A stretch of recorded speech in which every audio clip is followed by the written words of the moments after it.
Morning exercise is not my favorite thing in the world. Let me put it another way. My idea of morning exercise is raising one eyelid, followed within the hour by the raising of the second eyelid. If I'm feeling really ambitious, I sometimes roll over. When I raised both eyelids this particular morning, I saw that rolling over wasn't going to cut the mustard at Chateau Bow-Wow. There in the center of the compound were Daisy and Jill wearing identical warm-up suits. I know they're called that because Mr. and Mrs. Monroe have similar ones, except that unlike Daisy's and Jill's, they don't say, "We're animals for exercise" on the front, and "A physically fit pet is a happy pet" on the back. "Okay, everybody," Jill shouted as she bounced up and down, "it's aerobics time!" The silence was deafening. Daisy ran around, throwing open all her cages and crooning, "Out you go, little cuties. Nothing like a little workout before breakfast." Only Howie exhibited enthusiasm, and that's because he's a puppy and doesn't know any better. Chester and I joined the others in a circle run. I heard him mumbling something about calling his lawyer after he'd call his travel agent just as soon as he got home.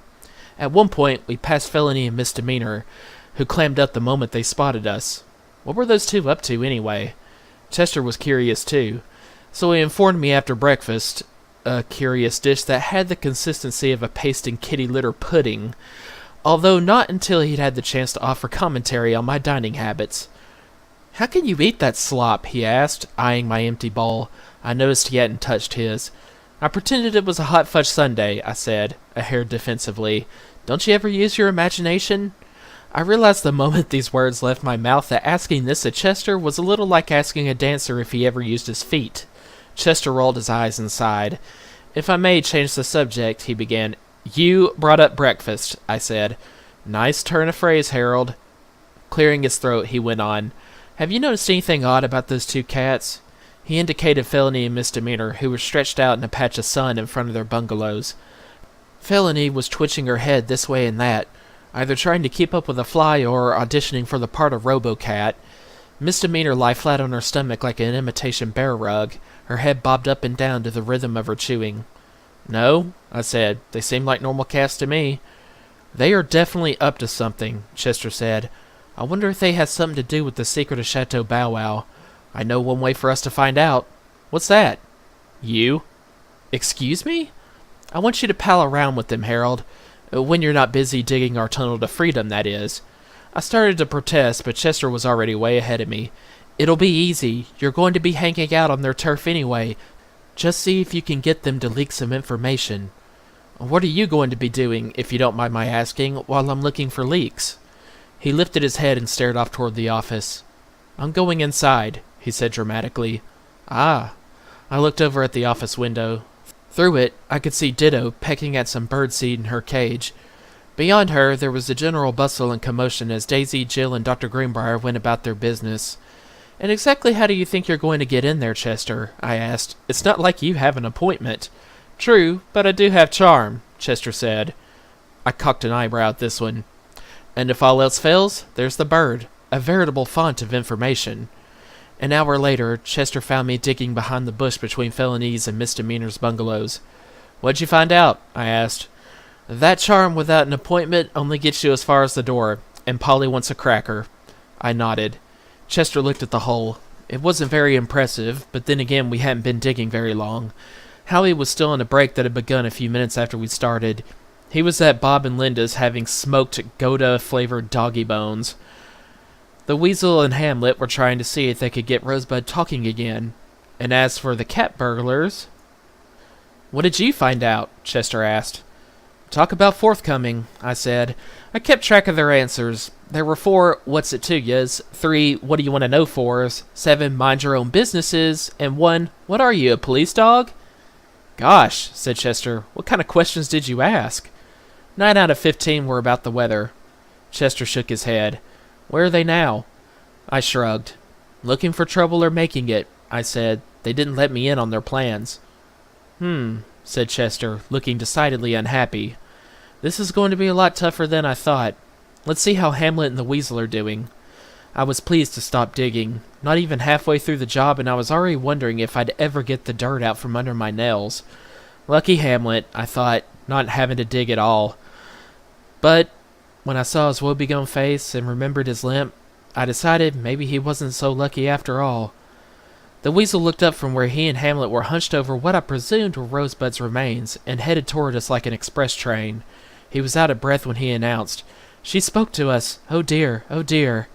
"Calm down," said Chester. "Come on, take a breath." The weasel sucked in air with such force I felt my whiskers tingle. "Oh my, oh dear, oh my," he exclaimed as he exhaled. "This is terrible, just awful." "What?" I asked, not sure I wanted to know. "You tell them, Hamlet," the weasel said as we approached the woeful Dane. I just can't say the words." "It was a warning," Hamlet told us. "We asked her about the secret. She wouldn't talk at first. Then, when she did, it was more a riddle than an answer. She said, 'My fate is a mirror in which to see.'" There was more," the weasel panted. "One will look in and end like me." Chester nodded slowly as he repeated the words. "My fate is a mirror in which to see. One will look in and end like me." He looked off toward the office. Through the window, it appeared that Ditto was alone. "This is my chance," Chester said. "Maybe I can get her to talk." "But Chester," I said, "the warning." He was halfway across the compound before I could get out the rest. "What if Rosebud means you?" Chester was gone for most of the afternoon. I spent the time digging. It went very slowly. Bob and Linda were more talk than action. Howie and the weasel had small paws. I was getting more worn out by the minute, and the metal fence seemed to have no bottom. It was late in the day before Chester returned, a jubilant expression on his face. I looked up as he jerked his head toward our bungalows. Howie and I ran to join him.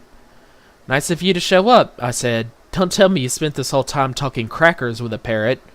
"Oh, we had a much more interesting conversation than that," Chester exclaimed. He looked around and lowered his voice. "I've learned the secret of Chateau Bow-Wow." "Really?" "Wow," said Howie. "It's a code, so I still have my work cut out for me." "Is it a common code?" Howie asked, "or more of a flu?" "It's a number code," said Chester, gritting his teeth. "All I have to do is make sense of it. For a while there, I thought I wasn't going to get anything out of her. Then all of a sudden, she started repeating these numbers, over and over. It has to mean something, don't you see?"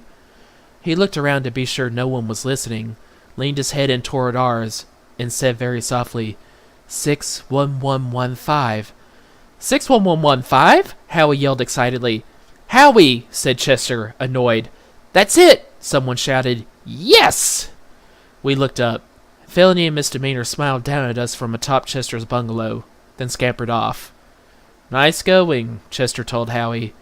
Howie lowered his head and looked up at Chester sheepishly. "I'm sorry, Pop," he said. "I get carried away." "Don't tempt me," said Chester. "Now, where are those two off to? And why did they want to know the code? I'm telling you, Harold, those two are our culprits. I'm going to follow them, and you can—" Chester was cut off by Ditto's sudden squawking. "New one coming tonight! New one coming tonight! Hamlet got to go! Hamlet got to go!" I looked around. Bob and Linda were sitting on their haunches in front of their bungalow, staring wide-eyed at the jabbering bird. Felony and Misdemeanor had stopped in their tracks halfway between our bungalows and theirs. They, too, were staring. The weasel's head poked out from behind the bush. He turned sharply. I followed the direction of his gaze. He was looking at Hamlet, who was quivering with fear. "Too late!" cried Rosebud. "Too late!" The door to the office opened. Daisy came out and walked slowly the full length of the compound. Reaching Hamlet, she burst into tears. "I'm sorry," she said, sniffling. "I'm so sorry." She put her arms around his neck and hugged him for a long time. Then she took hold of his collar and led him away. As he reached the office door, Hamlet turned back and looked at us. He raised his head and let out a piteous whimper, one that filled the very air with sadness and left it empty as the sound died away. "The rest is silence," he said. Daisy tugged gently on his collar. They walked into the office. The door closed. And the rest was silence.